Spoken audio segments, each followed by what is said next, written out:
गीत गाने लगा। लगी दरबार जबकि अवधपुरी में मुनिया के अगस्त जी सुनाने लगा। जो कि 14 बरस नहीं भोजन किया, अरे न देखा नारी को मुख से बताने लगा। राम बोला नहीं मान सकता हूँ मैं, लखन तरीकत गिनाना दिखाने लगा। अच्छा बाबूजी, वो समय का बात हम जब इस समय की भगवान पुरुषोत्तम राम 14 वर्ष बिताए के जब अयोध्या नगरी में अइले, एक बार राज दरबार लगल। और राज दरबार में अगस्त मुनि गइला और उन लोग से पूछला कि अच्छा भैया हमके आप लोग ये बताएं कि आप कई बरिस पर वन में ले अइली हैं। राम कहला कि 14 बरस पहली हम। वो कहला कि हम 14 बरस पर वन से अइली हम। अगस्त मुनि कहला कि जब तू लोग 14 बरस पहला है, कई दिन का भोजन कम भैया रहे। तो ये तुमसे गिनवाई भपड़ा 14 बरस में कई दिन का भोजन कम भैया रहे। तो वो कहला कि बात पूछाए राम से। तो राम कहला कि बे हम क्या बताई, हनुमान जी से लोग पूछ ले। अब हनुमान जी से पूछाए लगे तो कहता बे हमसे तो वही पंपापुर पहाड़े पर पंपापुर पहाड़ पर दोनों लोग से भेंट भयल और वो अधूर है।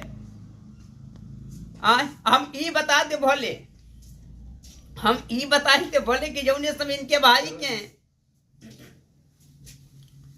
लक्ष्मण जी के ये दोनों भाई के नाग फांस लगन, तो देव लोक से गणुर देव के बुलाई के लिए नहीं। जब इनके भाई लक्ष्मण जी के शक्ति बाण लगन, वो समय संजीवन बुटी के गली तो धवलागिरी का पर्वत कबार के लिए नहीं। ओजा ना भोजन हमसे नहीं। लक्ष्मण जी से पूछा लगल, ई कहना कि मेघनाथ के मारे वाला के रहे। तो दिमाग रहे वो मेघनाथ के मारे वाला कैसा नहीं आदमी रहा। मेघनाथ वही हाथे मराए वाला रहे, जवन आदमी की 14 बरस घरे नींद न सुतल हो, 14 बरस नारी का मुंह न देखले हो, 14 बरस घरे भोजन न कीले हो, ओकरे हाथे मेघनाथ मरे वाला रहे।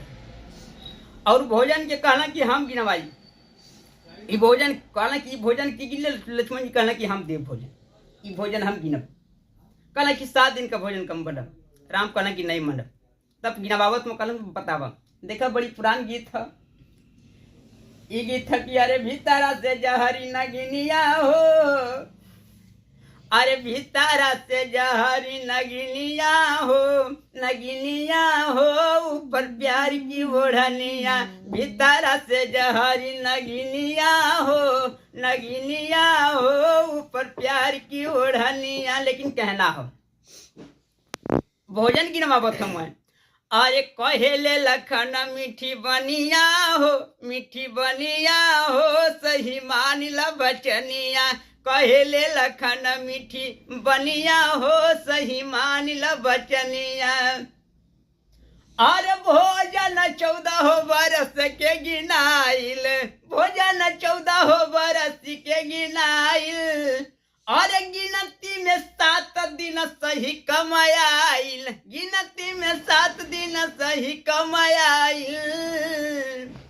और हंस कर बोले सुख दनिया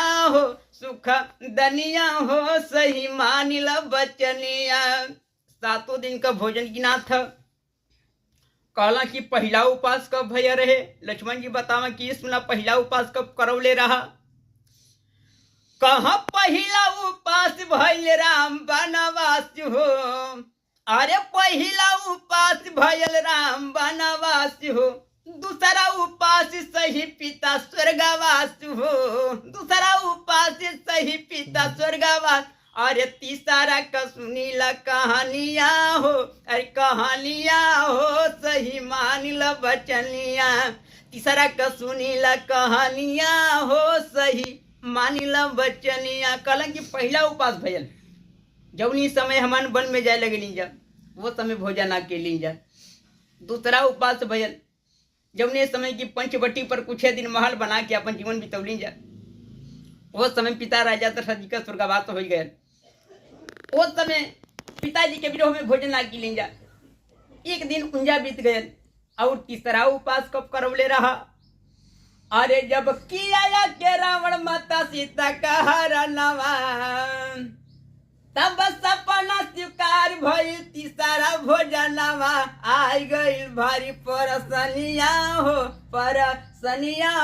सही मानिल बचनिया आई गइल भारी परसनिया हो सही मानिल बचनिया। तीसरा उपास भइल जौनी समय की सीता जी का हरण भइल, जौने समय रावण चुरा के लंका में ले गए हर के वो समय सीता जी के खोजे में भोजन की नहीं जा। तीसरा उपास भइल।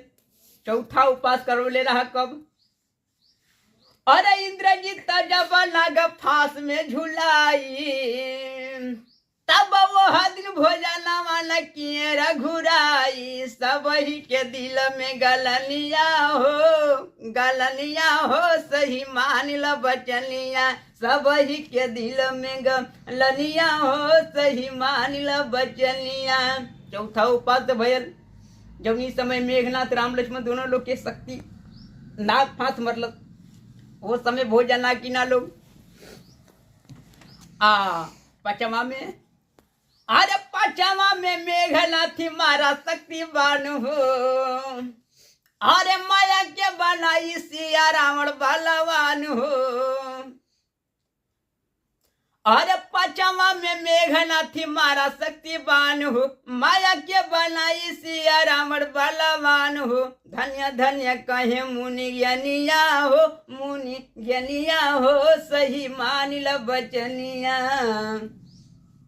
बात हम पचमा में जौनी समय की दोनों लोगन के नाग फांस लगल नहीं, पचमा में जबकि लक्ष्मण जी के शक्ति बाण लगल वो समय भोजन ना किले असभ्य भोजन ना किलस किला हम जौने भाई के लेके जवन भाई की आज जवन भाई की आज हमन के बाप समझत रहे अब बेटा बन के हमन का साथ देके का कैलस जहां नहीं लड़े के तहां लड़ल हमन खातिर। आज पूछल गल हम गांव पर अयोध्या में जाई तमाई के काम हूँ दिखाई का कहो एकरे विरोह में वो समय भोजन ना भजन। पचवा में छठवा में जबकि दूसरी लड़ाई होखे लगल तो वही रामा दल में नकली सीता जी का शीश काट के रावण फेंक डालस वो समय भोजन ना कि लाजे करे खातिर नतना मरत थी जा। आज वह नहीं रहते तो सब हमन के लड़ाई कर ले बिठावा अंतिम का भोजन कम भय रहे। अरे जह दिन हो गईले रावण के बधनवा तब सपना स्वीकार भयल। अरे जह दिन हो गईले रावण के बधनवा खुशिया पार सब भूलले भोजनवा सब ही के दिल में गलनिया हो सही मानिल बचनिया सब ही के दिल में गलनिया हो सही मानिल बचनिया। कहना अरे राम जतन दूध ना थे कविता बनाई अरे बार बार बुधन जी किए सेवकाई चंदन जी गावई भजनिया हो अरे भजनिया हो सही मानिल बचनिया।